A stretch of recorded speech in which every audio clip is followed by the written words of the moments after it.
போயிட்டுருக்கோம்? இப்போ நம்ம வந்து விவேகானந்தர் ஊரக வளர்ச்சி சமுதாய கல்லூரி அங்கே போயிட்டுருக்குமா? அந்த சமுதாய கல்லூரி எங்கே இருக்குது? இது வந்து காலாப்பட்டு பிம்ஸ் இருக்குல்ல, ஓகே. பிம்ஸுக்கு பக்கத்தில் சைடில் ஒரு வருது. ஓகே. அது பார்த்தோன்னா பக்கத்தில் தெரியும். இது பக்கத்தில் தான் காலாப்பட்டு ஜெயிலும் இருக்குது. ஓஹோ, சிறைச்சாலை. ஓகே, சரி. நம்ம எதுக்காக இப்போ அந்த கல்லூரியை நோக்கி போயிட்டுருக்கோம்?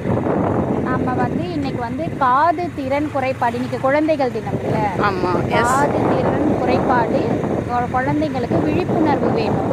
எப்போ பார் செல்ஃபோனில் ஹெட்ஃபோன் போட்டு பாட்டு கேட்குறது, அப்புறம் தேவையில்லாத கெட்ட பழக்கங்கள், அதிகமாக சத்தமாக பட்டாசு வெடிக்கிறது, இந்த மாதிரி வந்து அவேர்னஸ் இல்லை.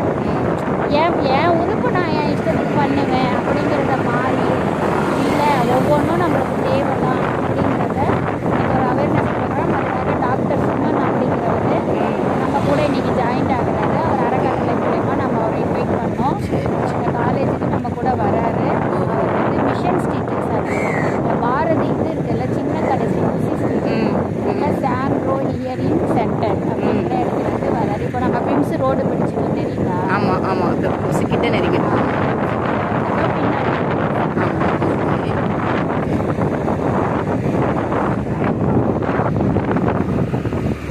பிம்ஸோட நுழைவாயிலா? சரி, ஓகே ஓகே.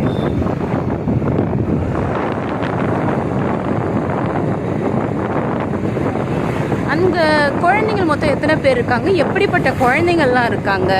மொத்தம் ஒரு 200 பசங்க, ஆண்கள் பெண்கள் கலந்து கோ எஜுகேஷன். ஓகே. 200 பிள்ளைங்க இருக்காங்க.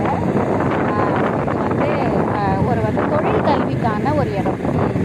தொழில் கல்வி மாணவர்கள், நர்சிங்கு, இதில் முக்கியமாக என்னென்னா டிசேபிள்டு சைல்டு நிறைய இருக்காங்க. ஒரு மாற்றுத்திறனாளி குழந்தைகள், அப்புறம் ஸ்பெஷல் சைல்டெல்லாம் கூட இங்கே எடுக்கிறாங்க. ஸோ யாருக்காவது ஸ்பெஷல் சைல்டு இருக்காங்க, 10th வரைக்கும் சர்டிஃபிகேட் வச்சுருக்காங்க, இங்கே கொண்டாந்து ஜாயின் பண்ணலாம். இது எல்லாருக்குமே ஒரு ஹெல்ப்பாக இருக்குது. சரி, ஓகே. இந்த விழிப்புணர்வு நிகழ்ச்சியை நாம் வந்து சிறப்பாக செஞ்சுட்டு